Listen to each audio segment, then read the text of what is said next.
자, 이제 플라스틱 데포메이션이 되겠는데, 지난번에 봤던 이 스트레스 스트레인 커브에서 엔지니어링 스트레스, 엔지니어링 스트레인 커브라고 했어요. 그때 이제 요 직선 구간, 초기의 직선 구간은 우리가 엘라스틱 그 데포메이션 구간이라고 했고, 오늘은 뭐 yielding strength 혹은 yield strength를 그때 배웠는데, yielding stress를 지나서부터, yielding 일어나는데 yield stress를 지나서부터 이 다음 구간에 대해서 공부하는 게 이제 플라스틱 데포메이션 구간이 되겠어요. 그래서 그때 이 yield stress를 딱 구할 때 요 직선에서 벗어나는 점이 잘 안 보인다. 실제로 벗어나기 시작하는 데는 proportional limit라고 해서 P라고 써 있는데, 요 점을 찾기가 어려워서 우리가 컨벤셔널하게 약속을 했어요. 0.00이, 스트레인이 0.00이 되는 데서 이 기울기하고 평행하게 그어서 만나는 점을 yield stress로 정의한다 라고 했어요. 그럼 이 yield stress 이후 구간에서 플라스틱 데포메이션인데, 실제로는 정확히는 proportional limit 이후죠. 어떤 일이 벌어지느냐, 항복 강도라고 했어요. 디스로케이션이 더 이상 못 버티고 항복하면서 움직이기 시작하는 구간이 된다고 했어요.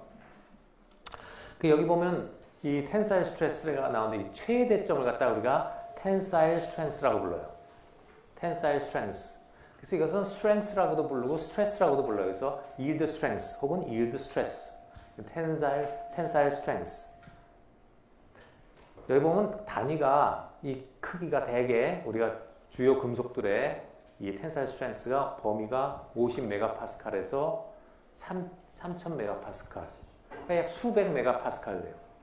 그때 이 일라스틱 모듈러스의 크기가 수백 기가파스칼이라고 했죠. 이 기울기가, 그거의 텐사일 스트렝스는 한 1000분의 1 정도 돼요. 그래서 수백 메가 정도에 들어와요. 그 값이 그 정도에 들어온다 하는 거를 알아보고, 요거 중요한 건데, 이 다음 페이지에 그림으로서 보겠지만, 이렇게 이제 여기서 yielding이 일어났죠. yielding이 일어나서 디스로케이션 움직이죠. 여기서부터 플라스틱 데포메이션이 일어나서 쭉 가요. 만약에 이 정도, 어떤 i라는 시점에서 스트레스가 이거보다 더 줘야지 계속 늘어나겠죠. 그래서 시그마 i에서 우리가 스트레스를, 응력을 제거했어요.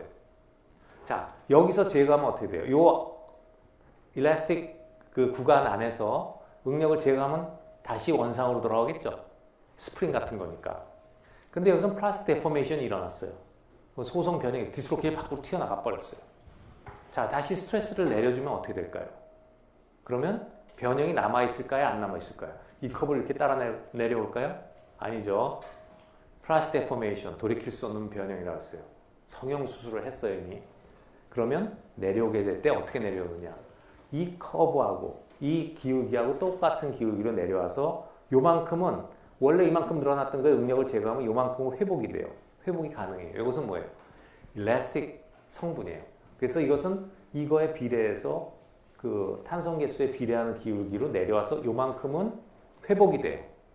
recoverable해요. 그런데 이만큼은 영구하게 남아요. 그래서 길이가 늘어나 있죠. 왜? yield strength를 넘어서 갔기 때문에 그만큼 남아있는 거예요. 알겠어요?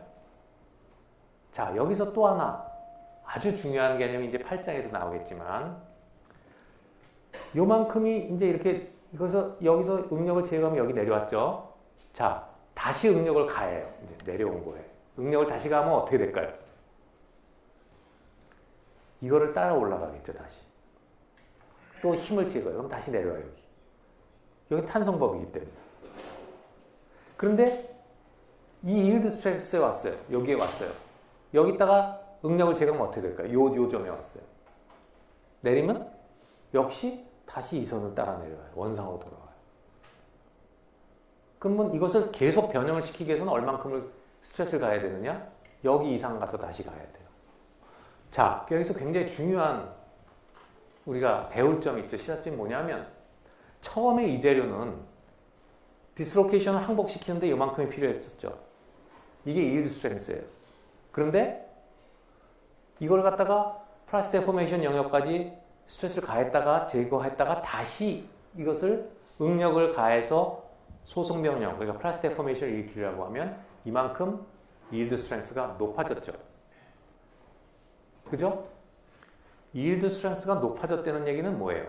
재료가 강해졌다는 거예요. 그만큼. 이것이 스트렝스 메커니즘 중에 하나가 들어가요. 그 이유와 이런 것을 배우는 것은 이제 8장인데 오늘은 예비군 훈련 때문에 이 얘기를 좀 하고 넘어갔으면 좋겠지만 여러 사람이 빠졌기 때문에 예비군 훈련으로 오늘 얘기를 안 하고 8장에 가서 다시 혹시 이거 뒤에 나오긴 하니까 그때 가서 얘기를 하도록 할게요. 어차피 오늘 얘기는 하긴 해야 되는데 뒤에 또 나오니까.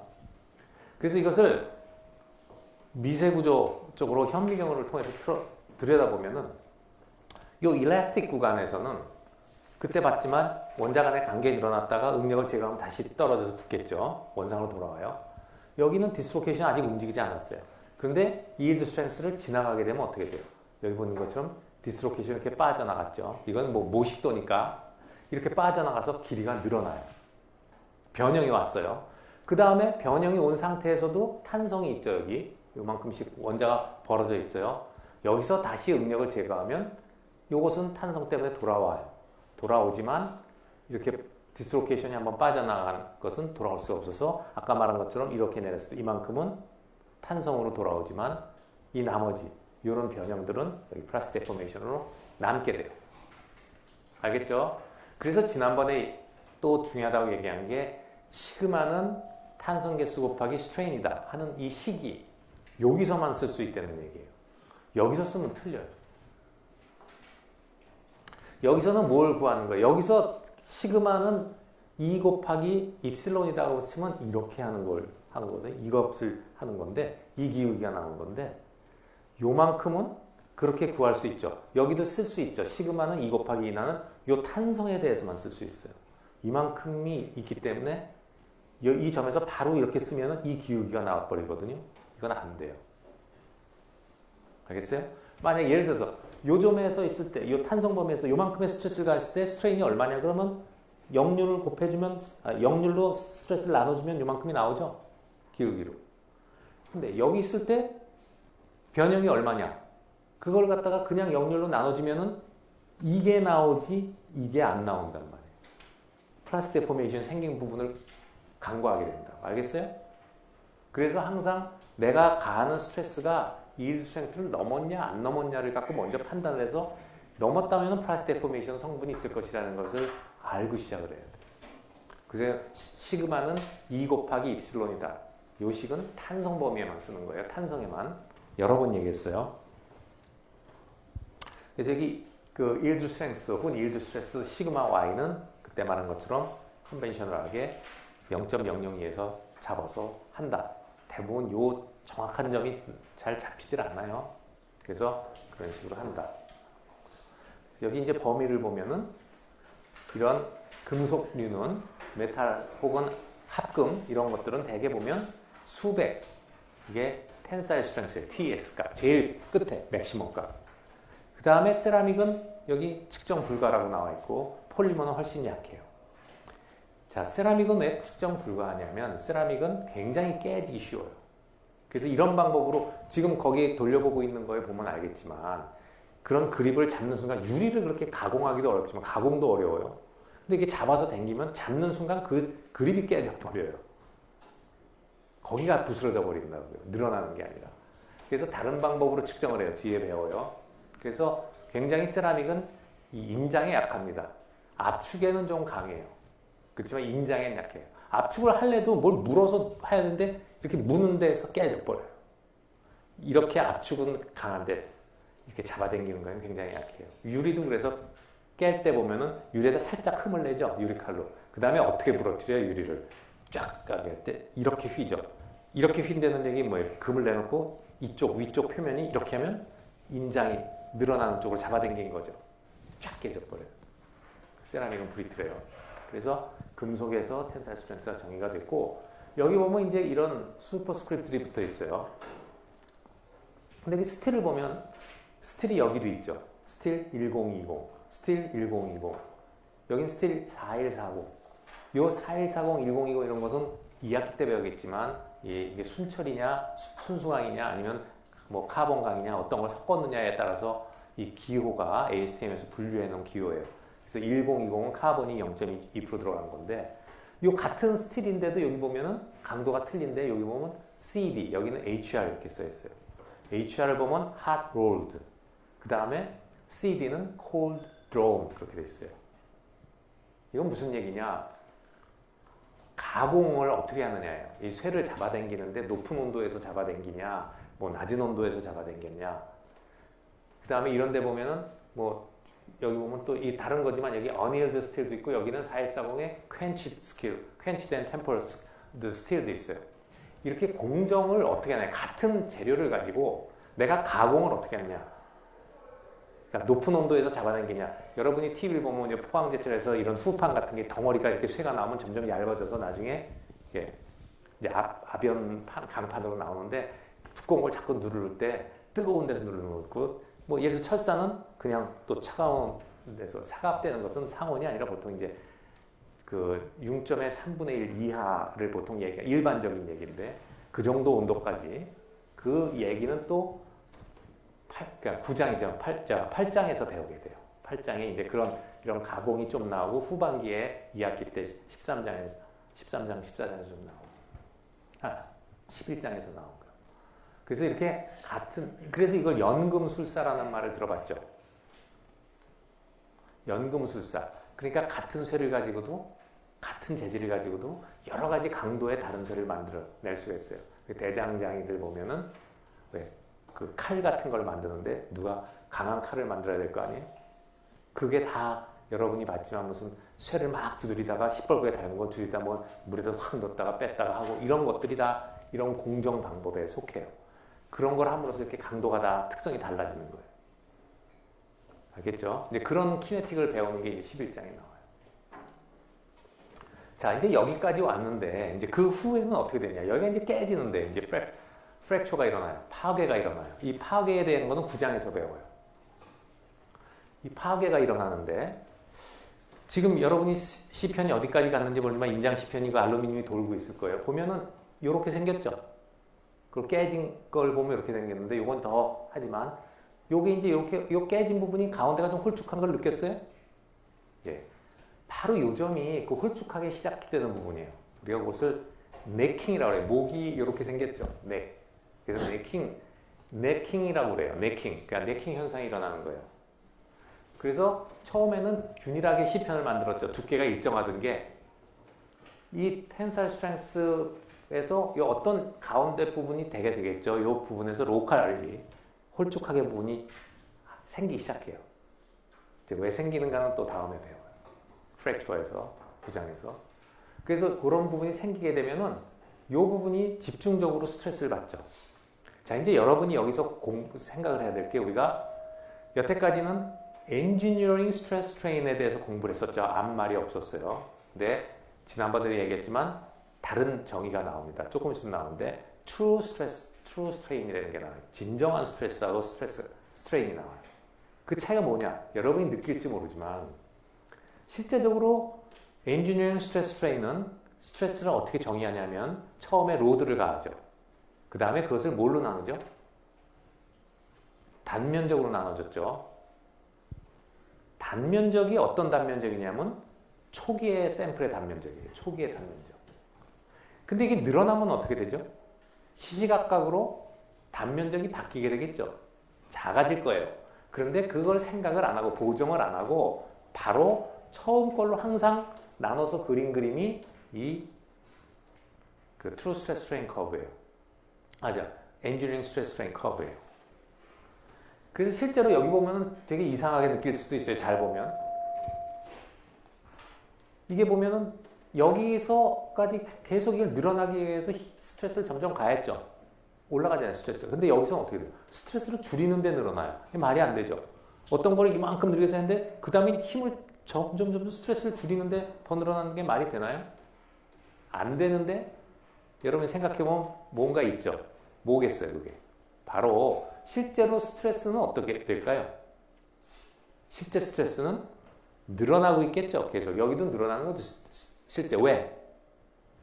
단면적이 줄어들었으니까 스트레스를 여기서 받을 거 아니에요. 여기는 단면적이 점점 줄어드니까 같은 스트레스를 하더라도 단면적이 많이 줄어드니까 어때요? 점점 스트레스가 그 부분에 집중해서 강해지겠죠. 그럼 그 부분에 힘을 받으니까 더 가늘어질 거고 그럼 더 얇아지니까 또 거기가 더 스트레스를 받을 거고 그래서 실제적으로는 이 뒤에 나오지만 트루 스트레스 스트레인 커브는 계속 올라갑니다. 그래서 끊어진 거예요. 그래서 우리가 요점은 상징적으로 가장 맥시멈에 도달할 점은 속에서 어떤 현상이 벌어지냐. 바로 국부적으로 이렇게 균일화된 두께 중에서 어디 하나가, 물론 균일화되는 것도 처음보다는 가늘어졌겠죠. 늘어났으니까. 그런데 그 중에서도 일부분이 이제 네킹이라는 현상이 취약한 부분에서 생깁니다. 가장 약한 부분에서. 그래서 이렇게 생긴 부분이 여기예요. 바로 요점. 그러면 그 다음부터는 요것이 계속 요점이 이런 데가 단면적이 넓으니까 스트레스감이 여기가 제일 심하게 받겠죠. 그러니까 거기가 더 가속해서 늘어나다가 결국은 끊어지게 돼서 여러분이 본 샘플이 이렇게 생겨요. 그래서 미리 그 프랙처 구제한 걸 보면 지금 걸 잘라진 걸 보면은 하나는 이렇게 생겼고 하나는 뾰족하게 생겼죠. 끊어진 단면 봤어요? 이렇게 잘라지지 않았죠. 이게 45도 각도 같이 해서 이렇게 생겼는데 그래서 그것을 컵 앤 콘 프랙처라고 불러요. 그 모양이 컵과 콘, 뿔처럼 생겼죠. 잘라진 모양이. 봤어요? 잘 관찰하라고 했는데 어디까지 갔나? 한번 다시 돌려봐도 돼. 자, 컵 앤 콘 프랙처라고 해요. 굉장히 덕타일한, 그러니까 잘 늘어나는 연성 있는 재료에 끊어지는 그 형태예요. 알루미늄이기 때문에 FCC 구조를 갖고 저것은 잘 늘어나는 재료예요. 알루미늄은. 그때 여러 번 얘기했죠. 잘 늘어내는 재료예요.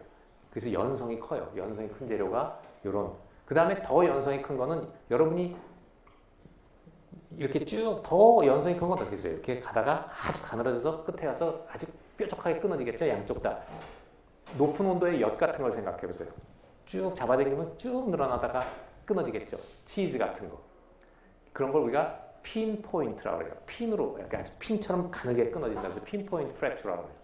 그래서 저 컵앤콘 프랙처하고 핀 포인트 프랙처는 연성이 있는 잘 늘어나는 그런 재료의 그 파괴 그 모양입니다. 이 두 가지가. 지금 알루미늄에서는 여러분이 보는 것처럼 컵앤콘 프랙처가 일어나고 있어요. 9장에서 다시 배워요. 자, 그래서 텐사일 스트렝스를 보면은 여기 역시 이 단위가 수백 정도 돼요. 뭐 이일드 스트렝스보다 좀 높겠죠. 그래서 여기도 보면 여러 가지 그런 그 가공 방법에 따라 가지고 같은 재료도 차이가 난다는 걸 보여주고 있고, 뭐 여기 이제 이런 것도 나오긴 나왔어요. 그리고 이제 일부에서 이런 세라믹 재료가 값들이 나와 있는데 이런 거는 이제 압축으로도 재고 아니면은 이런 것들은 이제 고온에서 재기도 하고 여러 가지 다른 방법으로 이제 이런 기계적 특성을 측정을 해요. 조금 이따 나와요. 그래서 값들이 이 수백이다. 텐사일 스트렝스나 일드 스트렝스는 수백 메가파스칼 정도고 영스 모듈러스 혹은 일라스틱 모듈러스는 수백 기가 파스칼이다. 파스칼은 뉴턴 퍼 미터 제곱이라고 하고 크다. 자, 그러면 이제 플라스틱 데포메이션이 어떻게 생기는가를 배웠고요. 이제 여러 가지 다른 용어들을 좀 공부하면 이제 저 7장이 끝나는데 연성, 조금 전에 얘기했던 덕틸리티입니다. 그럼 이 재료가 얼만큼 잘 늘어나느냐. 이건 플라스틱이에요. 연성은 일라스틱이 아니라 잡아당겼을 때 얼만큼 늘어나는 연성은 플라스틱 데포메이션까지 다 포함하는 거예요. 그랬을 때 두 가지 우리가 컨벤션이 있어요. 하나가 퍼센트 엘롱게이션. 엘롱게이션이라는 것은 늘어난다는 거죠.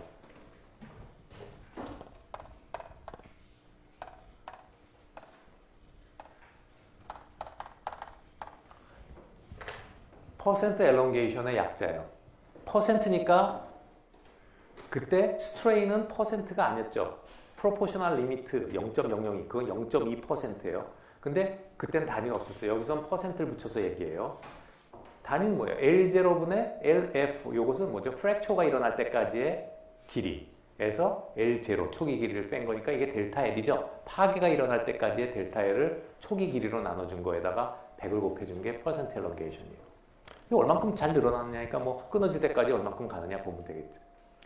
어렵지 않아요. 그 다음에 또 하나가 퍼센트 RA. 이것은 reduction of area예요. 단면적이 얼만큼 줄었냐. 두 가지 척도가 있어요. reduction of area.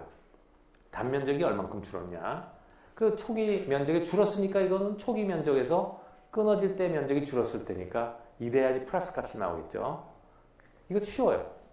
이걸 뭐 모르진 않을 거예요. 그래서 예를 들어서 어떤 재료가 여기서 끊어졌다. 어떤 재료는 여기서 끊어졌다. 이러면 이게 이제 연성이 좋고 이게 연성이 나쁘겠죠. 그래서 덕틸리티의 덕타일, 형용사형이 덕타일이에요. 유연하다, 그러니까 늘어난다, 잘 늘어난다는 뜻인데 그거의 반대가 브리틀이에요. 깨지기 쉽다는 거예요. 브리틀, 덕타일 브리틀.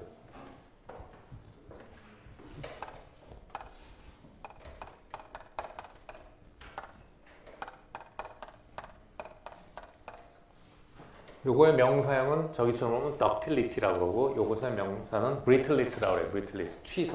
취성. 취약하다 그러죠. 취약하다. 깨진다는 뜻이에요. 유리 같은 거, 취성. 그래서 보통 연성이 있는 재료다, ductile한 재료다 하는 것은 요 퍼센트 엘론게이션이 5% 이상이 되면 우리가 일반적으로 이건 ductility가 있다. 연성이 있는 재료다. 이렇게 얘기를 한다 하는 얘기예요. 자, 그 다음에 여기 브리틀이라는 말이 나왔는데 이래서 이제 브리틀하다, 덕타일하다는 거가 이제 나와 있고요. 같은 재료라도 온도에 따라서 어떤 온도에서 이 테스트를 하냐에 따라 가지고 달라요. 이렇게 생각을 해보세요. 프라이스 데포메이션이 일어난다는 것은 디스로케이션이 움직인다는 것은 원자가 움직이는 거죠. 원자가 움직여야 되잖아요. 그죠? 원자가 움직이는 거 우리가 이동에 대해서 배웠죠. 뭐 확산이든 뭐든 에너지를 받아서 하려면 액티베이션 에너지를 넘어가야 돼요. 근데 그 액티베이션 에너지를 넘어가는 것은 에너지가 필요하잖아요. 그러면 당연히 온도가 낮아지면은 이게 브리틀해져요. 일반적인 재료들이. 이것도 그냥 여기서는 우리가 금속이나 알로이를 생각하고 있지만 여러분이 엿 같은 걸 생각해 보세요. 이렇게 딱딱한 엿을 낮은 온도에서 냉장고에서 꺼낸 걸 잡아당기는 거하고 뭐 한 100도 정도 혹은 뭐 50도 이런 데서 잡아당기는 거하고 달라지겠죠. 같은 엿이라도 그죠? 특성이. 자, 온도가 올라가면은 이렇게 됩니다. 그래서 이제 이런 것들이 문제가 되는 게 있어요. 재료에 이런 차이가 많이 나는 재료들이 있어요. 그리고 아주 급격하게 아까 5%에서 경계가 있었죠. 어떤 재료들은 어떤 온도가 되면 이게 툭 떨어져서 연성이 있던 재료가 브리틀하게 바뀌는 재료가 있어요. 그 우리가 나중에 이제 DBTT라고 Ductile Brittle Transition Temperature라는 게 있어요.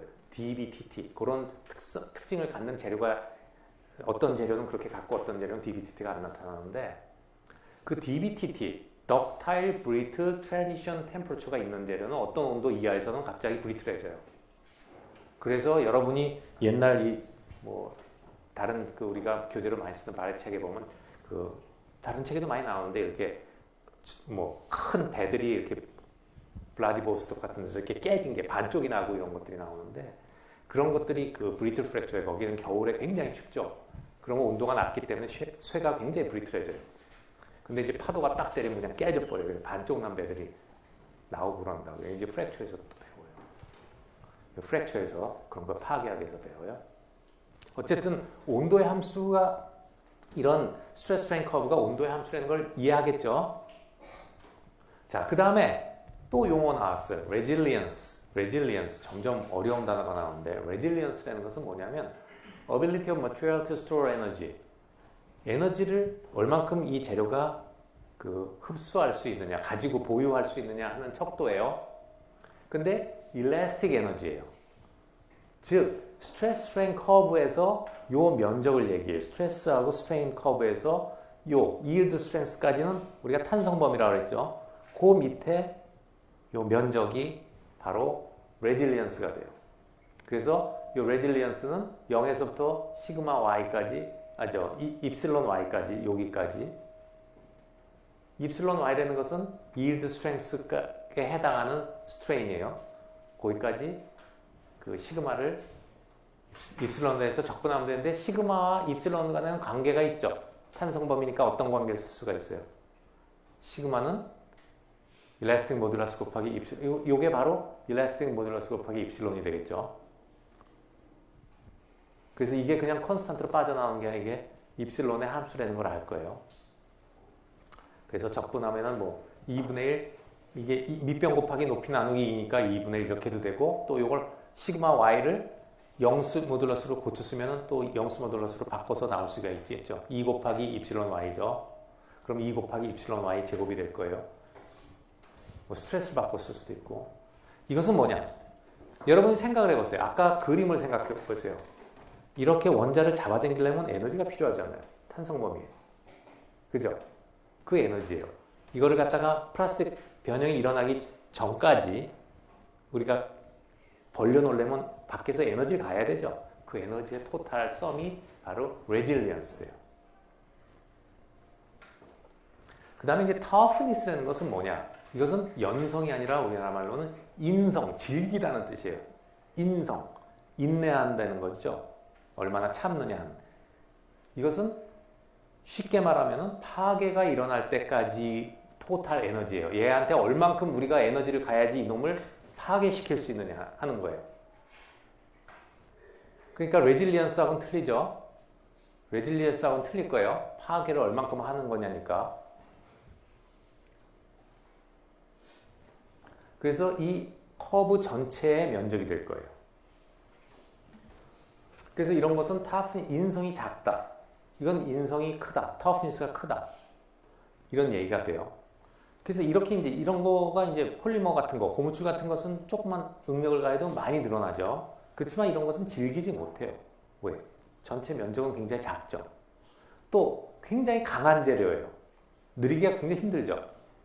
그러나 얼마 안 가서 깨져요. 세라믹 같은 거. 이것도 타프하지 못해요. 적당한 강도와 적당한 스트레인이 있어야지만 그것이 인성이 좋은 재료다 이거죠. 다 질긴 재료다는 거예요. 알겠어요? 이것은 그러니까 토탈 파괴할 때까지 들어가는 건데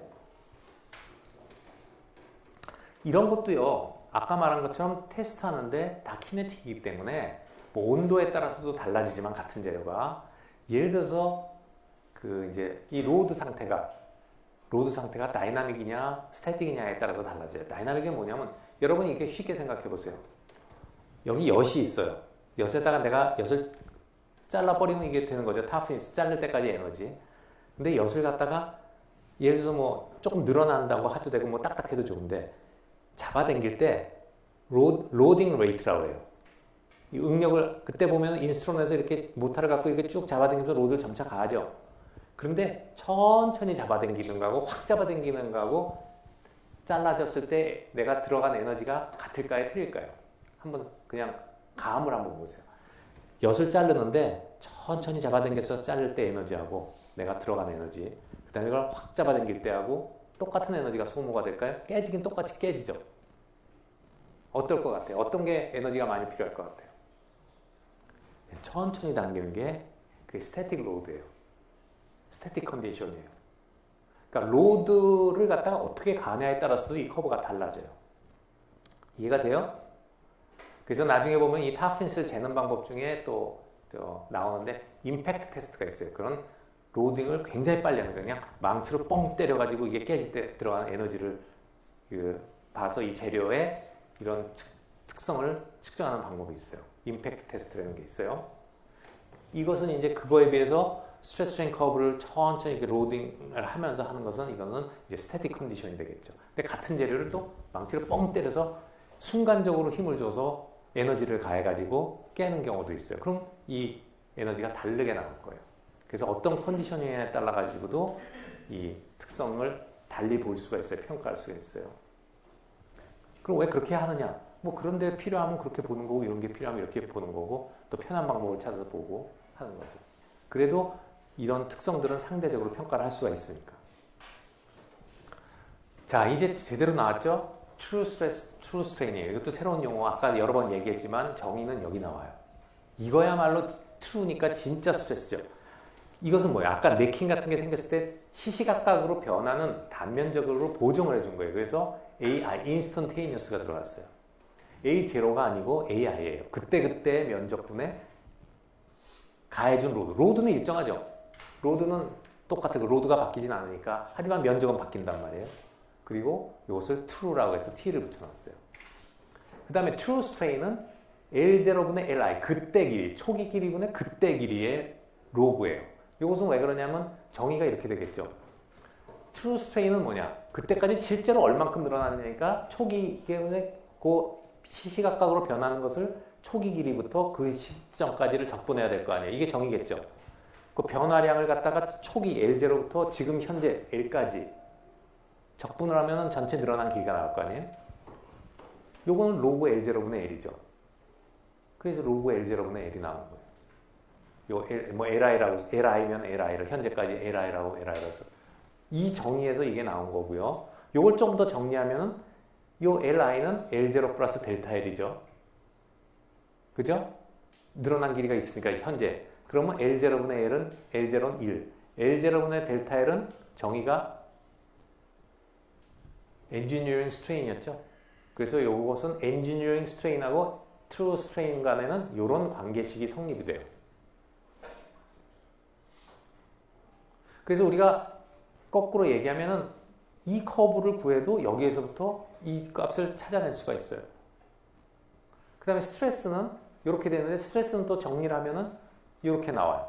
이것도 가보면 이 AI는 만약에 부피가 일정하다는 가정, 이 가정이 하나 들어간다면 이 가정에서 AI를 A0 곱하기 II분의 L0로 되죠. 그래서 갖다 집어는 II분의 L0가 위로 올라가고 여기 A0가 올라와서 정리하면 요 식이 나와요. 시그마 1 플러스 입실론. 그래서 어떤 스트레스에서 어떤 스트레인이 일어나냐. 이 스트레스는 지금 그거에다가 스트레인을 가해주면 어떤 스트레스를 알 수가 있고 시시각각 그 스트레스에서 스트레인이 얼마냐면 또 알 수가 있어요. 그러니까 서로 엔지니어링 스트레스 스트레인을 측정하더라도 트루 스트레스 스트레인을 알 수가 있겠죠. 이런 관계식에 의해서. 알겠어요? 그럼 여기서 그림을 보면 어때요? 스트레스는 파괴가 될 때까지 계속 올라가죠. 이게 맞죠? 아까 떨어지는 것은 말이 안 됐잖아요. 그죠? 근데 올라가는 이유는 바로 면적을 보정해 줬기 때문에 스트레스는 단위 면적당의 로드이기 때문에 계속 올라가야지 끊어지겠죠. 여기서 줄였는데 끊어질 수는 없겠죠. 그죠? 이게 맞죠? 근데 우리는 보통 엔지니어링 스트레스 스트레인을 많이 공부해요. 그래서 이제 여기 이제 다음 8장에서 배울 그 스트렝스 메커니즘의 하나를 여기서 설명하겠는데 하드닝이라는 게 일어났어요. 하드닝.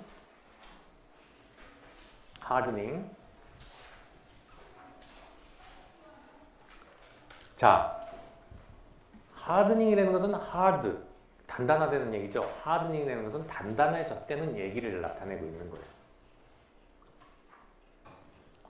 그러면 여기서 보면 이제 어떤 재료에 따라는 이런 경우가 나올 수도 있고 이런 경우가 나올 수 있는데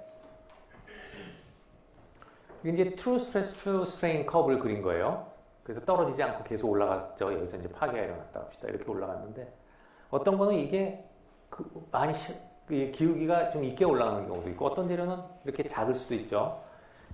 자, 이것도 뭐 아까 스트레스 스트레인 커브에서 엔지니어링 스트레스 스트레인 커브에서 우리가 이만큼 갖다 응력을 제거하면 이렇게 내려와서 이만큼은 이게 자꾸 하울링이 생기죠.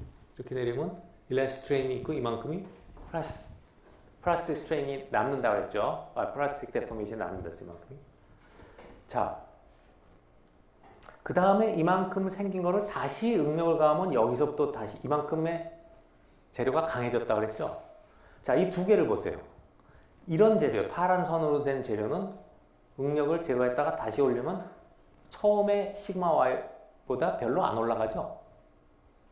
어때요? 재료가 가공을 해도 다시 응력을 가했을 때 별로 많이 안 올라갔잖아요. 그쵸? 이런 게 단단해지지 않았잖아요. 별로 재료가. 그래서 이런 슬롭이 작은 걸 우리가 스몰 하드닝, 그 다음에 이렇게 기울기가 좀 경사진 걸 우리가 라지 하드닝, 그러니까 하드닝이 잘 되냐 안 되냐 하는 얘기를 하는 거예요. 그래서 이런 재료는 가공을 하면 할수록 쇠가 단단해지죠. 뭐 물질이 단단해져요. 자, 여러분 이제 실생활에서 이런 걸 봅니다. 그리고 이게 메커니즘 중에 하나예요. 왠지 철사 있죠, 철사. 철사를 이렇게 살짝 휘었다 놨다 나면 이제 이렇게 하면은 이쪽에 인장이 걸릴 거 아니에요. 뭐 잡아당기는 것도 인장이지만, 자, 밴딩인데 이렇게 잡아당겼다 놨다 하면 살짝 잡아당기면 탄성범위에서는 바로 철사가 탕 하면 스프링처럼 원상으로 돌아가겠죠. 근데 힘을 yield strength 이하로 딱 줘버려서 이렇게 철사를 구부려버렸어요. 자, 그러면 응력을 제거하면 일부 탄성 때문에 돌아가려고 하지만 결과적으로는 철사 이렇게 휘어있겠죠. 이렇게 휘겠죠. 그래? 맞아요? 자, 이거 어디서 봤냐면 옷걸이죠. 철사 휘어가지고 이렇게 묶어놔서 옷걸이 만든 거 봤죠? 자, 내가 다시 철사를 똑바로 펴서 어디다 쓰고 싶어요. 이걸 재활용을 하고 싶어요. 자, 철사를 핍니다. 자, 여기를 펴요. 이렇게 있는 거를 피면은 철사가 여기가 이렇게 펴지나요? 어떻게 됩니까? 철사가. 이렇게 되죠? 안 펴진 경험 했어요? 안 했어요? 했죠? 왜 여기가 안 펴질까요? 여기는 플라스틱 데포메이션이 일어났죠. 여기는 안 일어났죠. 그럼 재료가 어떤 상태예요? 여기는 yield strength가 여기고 평평한 데는. 지금 가공받은 데는 여기가 있죠. 그럼 그 다음에 다시 응력을 가해요. 다시 필라고 힘을 가했죠. 어디가 먼저 휠까요? 이쪽이 먼저 휘죠. 여기가 아니죠. 여기 이만큼 높아졌으니까. 그래서 여기는 아니고 이 부분, 이런 부분이 펴지기 때문에 이렇게 꼬불꼬불하게 돼서 똑바로 안 펴지는 거예요. 여러분 실생활에서 느껴봤죠? 여기서 배워보니까 어때요? 이해가 돼요 이제? 이게 재료의 strengthening mechanism, 강화 기구 중에 하나예요. work hardening이라고 그래요 이것을. strain hardening, 용어 미리 배워둡니다. strain hardening 혹은 work hardening이라고 해요. strain은 여기 strain이에요. strain hardening, 그게 뭐예요? strain을 주니까 재료가 강해졌다는 얘기예요. strain hardening 혹은 가공을 했죠. 우리가 가공을 work 일한다는 거 있죠. 일한다는 거 사전에 가서 보면 가공한다는 뜻 나와요. work. 그래서 work hardening 혹은 strain hardening 같은 용어로 쓰이는데 바로 재료를 플라스틱 데포메이션 영역까지 가공을 함으로써 재료가 더 강해지게 하는 걸 얘기해요. 이해가 돼요? 실제로 이런 거 많이 씁니다. 그럼 재료가 왜 가공을 하면 강해지느냐? 사실은 디스로케이션들이 움직여서 소송 변형이 일어났죠. 소송 변형이 일어나기 전에는 디스로케이션이 다시 돌아옵니다. 그죠? 소송 변형이 일어나면 디스로케이션이 움직였어요. 근데 디스로케이션이 나중에 공부하겠지만 8장에서 공부해요. 근데 디스로케이션이 엄청 많습니다. 디스로케이션들이 막 슬립 플레인이라고 하는 그때 111 플레인, 예를 들면 FC 111 플레인 따라 막 움직이는데 111 플레인이 막 여러 각도가 있잖아요. 그럼 디스로케이션이 여기도 있고 저기도 있는 게 막 가다가 서로 디스로케이션 이런 착받침이 이렇게 하고 이렇게 하다 서로 만납니다. 막. 그러면 뭐 여기서 킹크도 생기고 조그도 생기고 여러 가지가 생겨요. 디스로케이션이 막 생겨나요. 움직이다 서로 부닥치면. 디스로케이션이 많아지면 점점 더 실타래가 엉키듯이 움직이기가 힘들어지는 거예요. 디스로케이션이 빨리 빠져나가야지 변형이 생기죠. 그런데 가는데 다른 디스로케이션 뭐 이렇게 들어오고 이렇게 하면 자꾸 걸릴 거 아니에요. 가공이 되면 될수록 디스로케이션이 증식을 해요. 서로 생겨나요. 뭐 여러 가지 소스에 의해서. 그래서 가공을 받게 되면 지금 디스로케이션이 막 늘어나고 있는 겁니다. 그러면 재료가 강해진 거예요. 그 다음에 디스로케이션 움직이기가 서로 힘들어져요. 막 여기저기 쐐기가 박혀 있어가지고. 그래서 재료가 강화가 되는 거예요. 그걸 우리가 work hardening이라고. 그래서 이것은 이제 실험적으로 보면은 이 true stress가 K 곱하기 true strain의 N승이다. 이 커브 모양이 이렇게 나온다는 거예요. K하고 N은 상수고. 재료마다 K, N이 다 틀리죠. 같은 재료라고 하더라도 어떻게 아까 봤던 뭐 온도를 어떤 데서 가공했느냐에 따라서 이 K, N 값은 다 틀려집니다. 같은 재료라도. 그래서 어떤 재료를 만들어서 이 테스트를 했을 때 K와 N을 실험실에서 이제 커브 데이터로부터 커브 피팅을 해서 K와 N을 구해내죠. 그래서 우리가 이 N을 하드닝 익스포넨트라고 해요. 이게 지수니까 이 기울기를 결정해 주거든요. 이게 크면은 굉장히 하드닝이 잘 되는 물질이죠. 이게 작으면은 그 하드닝이 잘 안 되는 거고. 그래서 요 지수가 뭐 한 0.5 이내로 들어오는데 0.1에서 0.5 사이 정도에 들어오는데 자, 이 정도 값을 갖고 이런 하드닝이 일어난다 하는 걸 알면 되겠어요. 이것은 실험식입니다. 요거 커브 피팅을 하기 위한.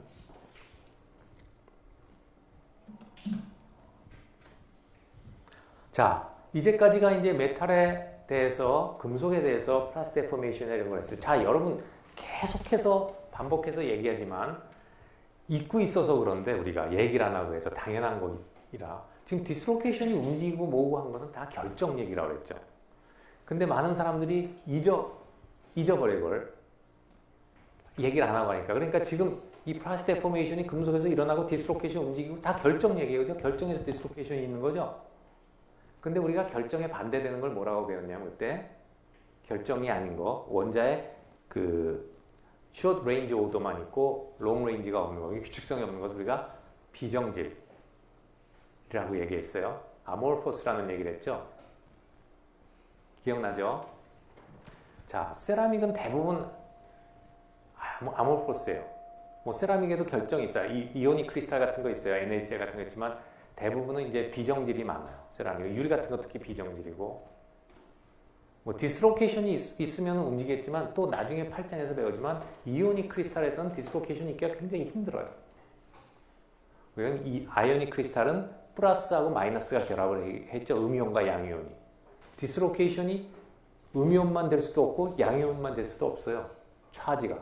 그러니까 디스로케이션 짝으로 생기면 두 개의 겹이 움직여가려면 굉장히 힘들어요. 그다음에 또 공유결합, 공유결합은 고유의 각도까지 있고 디스로케이션이 거기도 굉장히 결합력이 강해서 움직이기 힘들어요. 그러니까 세라믹은 좀 다른 모드로 깨져요. 그래서 세라믹은 굉장히 브리틀하죠. 여러분이 도자기라든가 유리나 이런 거 보면 굉장히 깨지기 쉽죠. 금속하고 다르다는 걸 알겠죠? 그래서 만드는 법도 틀려야 돼요. 그것도 이제 나중에 후반기 가서 배우지만 금속은 자동차 같은 케이스를 만들 때 어떻게 해요?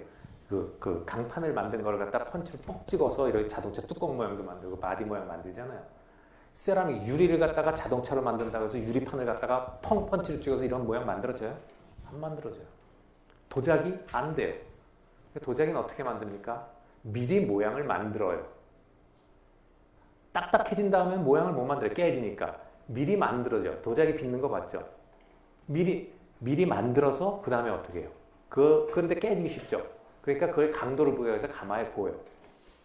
미리 만들어서 가마에 보여요. 근데 금속은 뭐 물론 틀에다가 부는 것도 있지만 뭐 그 다이머신에서 이렇게 펀치로 뭐 만든다든가 성형을 나중에 할 수도 있어요. 그런 차이가 있어요. 변형이 가능하기 때문에. 세라믹은 브리틀하기 때문에. 그래서 세라믹은 다른 방법으로 강도를 측정을 해야 돼요. 그 중에 이제 많이 쓰는 게 3포인트 밴딩이나 4포인트 밴딩을 써요. 3포인트나 4포인트 밴딩. 그래서 여기 보면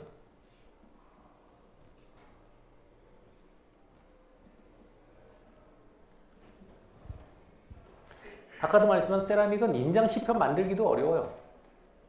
인장 시편 만들기도 시편 가공하다 깨져버리기가 쉽고 도자기 같은 거, 유리 같은 거 아까 그 인장 시편 같이 가공하기가 쉽겠어요? 다른 방법을 써야겠죠. 그래서 이렇게 이제 바나 이것도 이제 스탠다드로 다 나와 있어요. 바나 이런 라드 형태로 그러니까 원통 실린더형이나 이렇게 조그맣게 샘플을 만듭니다. 직사각형이든 뭐든 디멘전 알게. 그래가지고 어떻게 측정을 하냐 하면 여기 이제 이 고정단이 있어요. 고정단에다가 이 바나 이 라드를 이렇게 이런 거를 올려놓고 위에서 이 세 번째 핀으로 누르는 거예요. 그럼 이게 휘겠죠, 이렇게. 이렇게 휠 거예요. 그래서 밴딩이라고 그래요. 아까 3포인트 밴딩 혹은 4포인트 밴딩 테스트라고 그러는데 그래서 이렇게 휘게 되면은 이 재료가 얼만큼 강하냐 아냐 스티프하냐 안 하냐에 따라 가지고 같은 힘을 가했을 때 로드예요. 로드를 가했을 때 이 휘는 여기 휘겠죠. 이게 휘는 이 길이가 달라지겠죠. 좀 약한 건 이렇게 휠 거고 강한 건 잘 아닐 거 아니에요. 그래서 이 휜 간격을 측정합니다. 알겠어요? 예. 그래가지고 이게 3포인트 밴딩인데 왜 3포인트냐 하면 여기 1포인트, 2포인트, 3포인트예요. 그래서 이건 굉장히 강한 재료를 써야 돼요. 이게 변형을 하면 안 되니까 강한 재료를 써요. 그래서 이렇게 측정을 합니다. 그러면 이 디멘전에 따라서 뒤에 나온 것처럼 이제 환산표를 보고 우리가 이제 이렇게 힘을 가하는 거에 따라서 이 슬롭이 나오니까 이 이제 슬로프에다가 이게 슬로프고요. 슬로프에다가 아까 길이 3승에 뭐 4합이 요 직사각형은 길이와 단면적이 폭 있죠. 이런 수식을 집어넣으면은 요 해당하는 여기에 일라스틱 모듈러스가 나와요. 그러니까 이런 방법으로 측정합니다. 안 되기 때문에 왜 인장시편이. 그 다음에 이제 fractional strength. fractional strength는 이게 깨질 때까지, 요 깨질 때. 요 깨질 때 스트레스가 얼마냐? 요 깨지는 스트레스를 구하는 거예요. 얼마까지 이놈이 견디느냐? 요 앞에서는 그 모듈러스니까 요 슬로프를 얘기하는 거고요. 일라스틱 모듈러스는 요 슬로프이고, 요것은 이 재료에 얼마만큼 응력이 가하면 깨지느냐 하는 거를 구하는 거예요. 그래서 그 깨지는 강도를 fractional strength라고 해요. fractional strength는 요 페일이 일어나는 건데, 요 식에서 요 로드 맥시멈에다 L 곱하기 1.5에서 BD, 뭐 렉탱글, 그러니까 직사각형의 단면적을 갖는 바일 때, 원형의 단면적을 갖는 바일 때는 이런 식으로 해서 구해낸다. 그러니까 이런 방법으로 이 재료의 특성을 평가한다는 얘기예요. 그 4포인트 밴딩 아까 얘기를 했는데 3포인트 하지만 4포인트는 여기 고정단이 두 개가 있고 여기 바로 올려놓고 위에서 두 군데서 눌러줘요. 그럼 하나, 둘, 셋, 네 개죠. 그 4포인트 밴딩은 이렇게 네 군데서 포인트가 있어요. 그리고 이것을 상온에서도 하지만 세라믹의 특징이 금속에 대비해서 세라믹의 장점이 뭐냐면 융점이 높다. 아이오닉 크리스탈이나 결합에서 배웠죠. 융점이 높아요. 공유결합이라. 그래서 대개 이런 세라믹들이 구조적으로 힘을 받는 데가 이제 고온에서 쓰는 경우가 많기 때문에 이런 자체 테스트를 고온에서 합니다. 고온에서 하면은 이런 재료도 그러니까 포항 제철 같은 데서 쓰는 그 로에 내화에 용광로 속에 들어가는 내화 재료, 내화 벽돌들. 용광로 속에 들어오면 다 벽돌들이 들어가 있어요. 그런 것들은 굉장히 높은 온도에서 견뎌야 되니까, 왜 녹는 온도가 높으니까 1000몇백 도 막 견뎌야 되니까 그런 데서 이제 기계적으로도 이놈이 강해야 되잖아요. 그래서 고온에서 이런 테스트를 하고 합니다. 그러니까 고온에서도 가능합니다. 이런 것들이. 그 다음에 하나 예를 들면은 금속도 고온에서는 이제 다른 디스로케이션만 움직여서 변형이 일어나는 건 아니에요. 우리가 여태까지 배웠던 건 변형을 주는 게 디스로케이션 움직인다 하지만 변형을 일으키는 게 그때도 말했지만 이제 트윈 바운더리 같은 거 있죠. 갑자기 한쪽이 무너져 내린 거 트윈 배웠어요. 결함에서 배웠죠. 그것은 디퓨전리스예요. 그냥 갑자기 힘을 가해서 톡 하고 디퓨전이 관여 안 하는 거예요. 지금 여기 다 디퓨전이 관여되어 있어요. 원자들이 이동하기 때문에.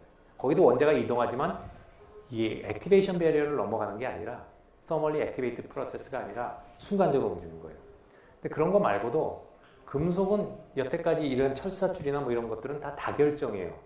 단결정 금속은 없어요. 구하기 어려워요. 없을 거예요.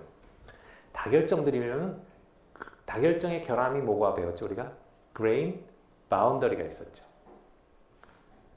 세라믹들도 다결정은 있어요. 대개 이제 낮은 온도에서는 디스로케이션, 온도가 높아지면은 이 그레인 바운더리 슬라이딩이라고 합니다. 슬라이딩. 그러니까 그레인이 다결정들이 이렇게 있는데 그레인 바운더리가 에너지적으로 높고 좀 취약한 부분이었죠. 온도가 높으니까 그런 데서 이렇게 미끄러져요. 그래서 모양이 바뀌는 것도 있어요. 그 변형을 갖고 오는 것은 디스로케이션이 다가 아니지만 우리가 지금 배우는 가장 중요한 게, 그리고 우리가 또 구조 재료에서는 금속이 그만큼 중요하거든요. 금속 중에서도 철강 재료, 비철 재료보다는 철을 제외한 나머지를 비철 재료를 알루미늄이라든가 구리라든가 뭐 텅스텐이라든가 타이타늄 이런 거. 근데 대개 보면은 뭘 써요? 구조 재료로 쇠를 쓰잖아요. 강을 쓰죠. 그죠? 그래서 이게 굉장히 중요한 거예요. 거기는 다 디스로케이션이에요. 대부분 마르텐사이트 뭐 이런 것도 있지만 어쨌든 디스로케이션이 움직여서 변형을 일으킨다, 소성 변형을 가져온다는 것까지는 여러분이 반드시 알아야 돼. 지금 현재 단계에서는. 그래서 세라믹의 경우에는 이런 방법으로 측정을 한다. 자, 그런데 지금 여러분이 이런 기계적 강도에 대해서 공부를 하고 있지만 뭐 지금 4포인트 밴딩이든 뭐건 그 표면을 만들고 이렇게 샘플을 잘라내고 이런 게 얼마나 번거롭겠어요. 그죠? 인장시편 다 깎아내가지고 거의 다 물어서 테스트하고 좀 더 간편하게 볼 수 있는 게 없느냐? 내가 뭘 만들었는데 좀 간편하게 볼 수 있는 게 없느냐? 그래서 여기 hardness 테스트가 있어요. hardness. 경도예요. 경도. 경도. 질문 있어요? 경도예요. 그래서 이거의 장점 뭐냐? 아주 간단하고 돈이 덜 들어요. 그리고 non-destructive. 그러니까 파괴하는 게 아니에요. 지금 인장시표는 만들어서 가공해서 파괴해버리죠. 이거는 그렇지 않아요.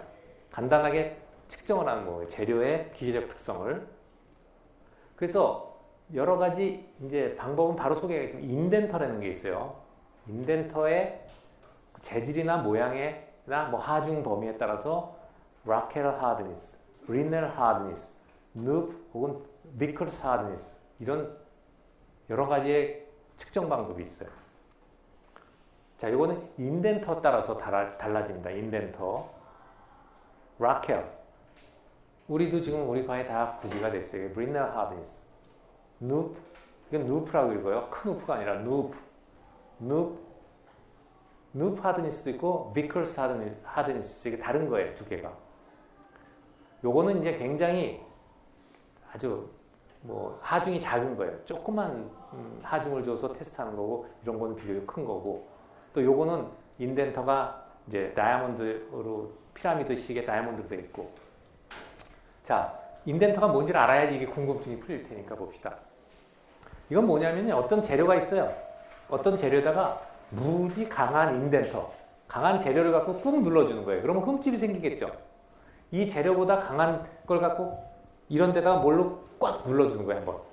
근데 내가 하중을 알고 눌러요. 꽉 눌러주면은 흠집이 생기겠죠. 그 흠의 깊이가 눌러준 거하고 하중을 할 때 흠의 깊이는 재료가 얼만큼 강하냐에 따라서 들어가는 깊이가 틀릴 거 아니에요. 그거를 측정해서 기계적 강도를 간단하게 재는 방법. 그러니까 표면에 흠집만 내면 되죠. 푹 눌러주면 돼요. 그래서 요 인덴터, 요걸 누르는 재료는 굉장히 강해야겠죠. 이 밑에 재질보다 강하지 않으면 지가 찌그러들 거 아니에요. 그죠? 그래서 이 인덴터는 굉장히 강한 재질 쓰고요. 이 재료의 모양이라든가 여기 가해주는 하중 이런 거에 따라 가지고 아까 말한 Rockwell, Brinell, Knoop, Vickers 이런 것들이 달라지는 거예요. 그리고 여러분이 아는 것도 있어요. 여러분도 이런 거 알죠? 뭐 다이아몬드가 제일 강하다. 그래서 경도 10, 경도 그런 거 배웠죠. 10이다. 규사, 실리콘, 뭐 카바이드 이런 거는 여기 뭐 10의 9, 그러니까 9다. 경도가. 그래서 제일 묽은 건 플라스틱이다. 해서 1부터 10까지 척도로 나타나는 경도계도 있어요. 경도를 나타내는 방법 중에. 그런데 이런 방법들은 그거보다는 훨씬 더 정량적으로 나와요. 그래서 락헬은 보면은 여기 뭐뭐 이런 마이너 로드가 10kg, 그다음 로드의 범위가 60kg, 100kg, 150kg.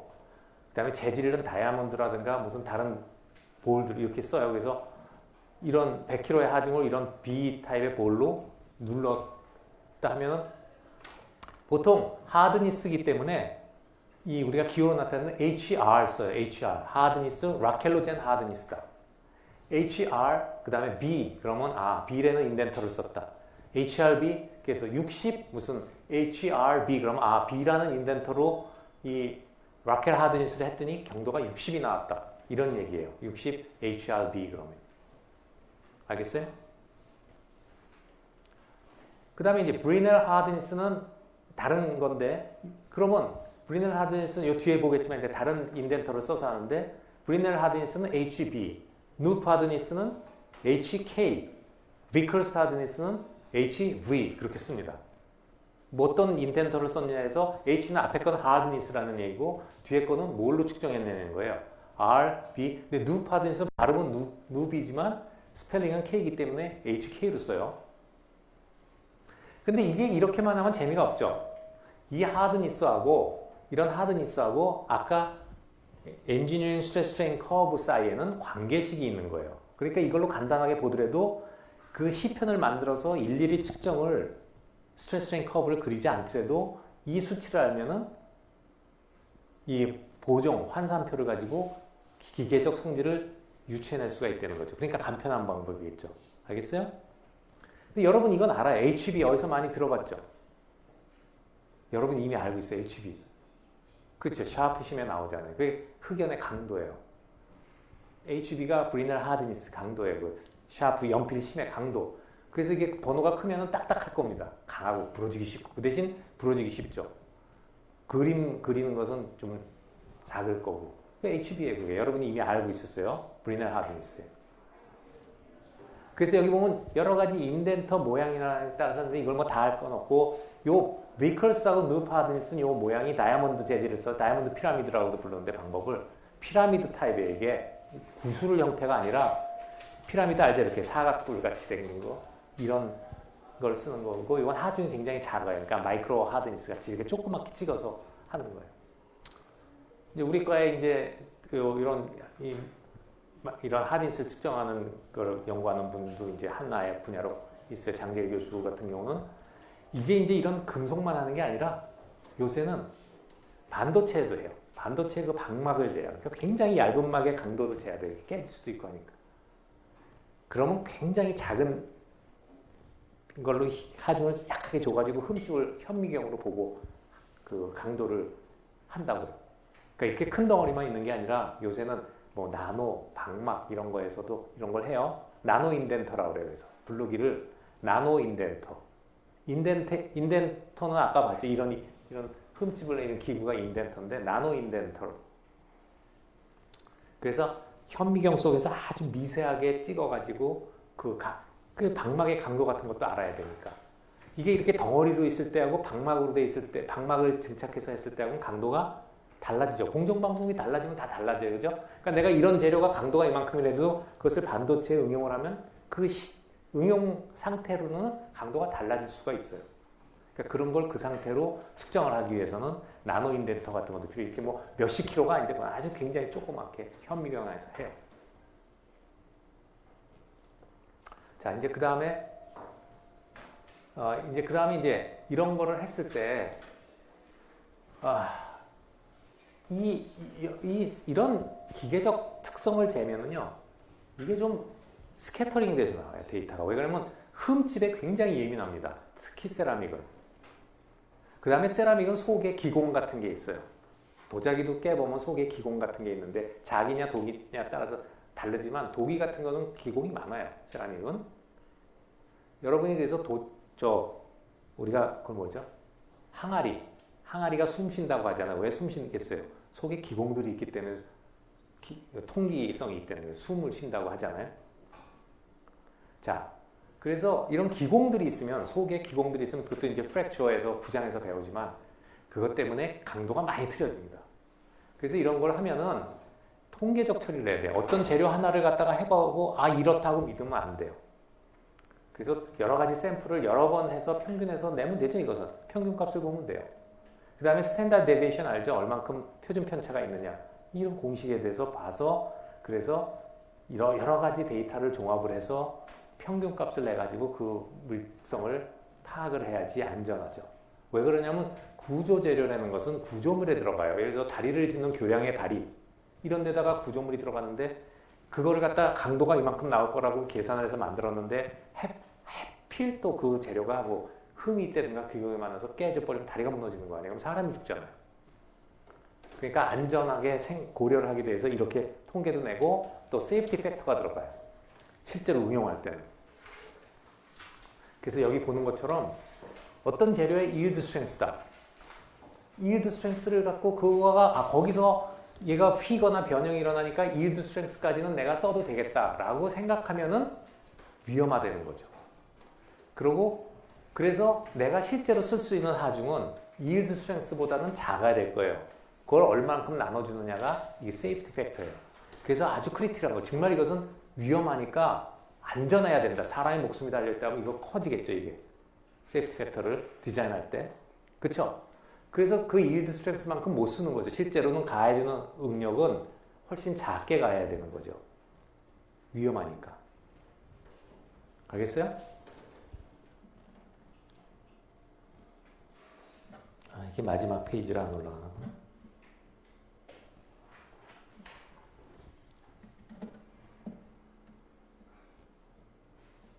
그래서 여기 예를 하나 보면은 뭐 간단한데 뭐 책에는 이게 이제 기둥 두 개로 받치는 것도 있고 뭐 하나로 받치는 것도 있는데 어쨌든 이만큼의 이제 하중에서 견뎌내야 되는데 그 1045 플레인 카본 스틸 이게 순수강인데요. 이건 탄소만 들어가는 거예요. 여기에 그 yield strength가 310 보죠. yield strength 100대 나왔죠. 수백 300 메가파스칼. TS도 이래요. 그럼 이게 이럴 때 이만큼의 하중이 걸리게 하려면 이 기둥의 단면적을 얼마로 설계를 해야 되느냐. 이건 뭐 식에다 넣으면 될 거 아니에요. 그죠? 그런데 세이프티 팩터를 5로 썼어요. 그럼 이거에 5로 나눠준 값이 워킹이고 그거를 이만큼의 하중에서 견뎌야 되니까 단면적은 파이 뭐 이게 직경이니까 직경은 얼마냐니까 반경으로 해 파이 r제곱이니까 4분의 제곱 D를 구하면 나오겠어요. 그래서 이런 세이프티를 고려해서 설계를 합니다. 알겠어요? 그 다음에 지난번에 그 누가 질문했는데 왜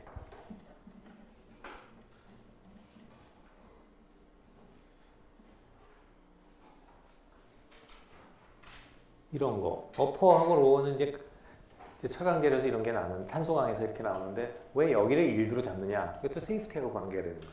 세이프티하고 여기를 잡아놓으면 이런 데서 파괴가 일어날 수 있잖아요. 그러니까 여기서 변형이 일어나죠.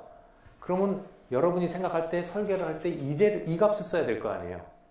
여기서 잘못 잡으면 여기서 알고 여기에 뭐 세이프티 팩터에서 이만큼 하면 이거 문제 생기죠. 이런 세이프티 이슈가 있기 때문에 탄소강 쓸 때 보통 이런 뭐 탄소강이나 이런 일드 포인트가 어퍼가 나타나는 재료들은 보통 일반적으로는 이것도 쓸 때가 있어요. 하지만 이 로어 일드 포인트를 일드 스트렝스를 잡아줘요. 세이프티 이거 써야 되니까 그러면 이 밑에서 사용을 해야 될 거 아니에요, 그죠? 그런 이슈도 있어요. 지난번에 누가 수업이 끝나고 질문해서 지금 생각이 나서 자 이렇게 돼서 지금 그 7장을 끝냈습니다. 자, 오늘은 수업을 여기까지 하고 다음 시간에는 8장 들어가도록 하겠습니다.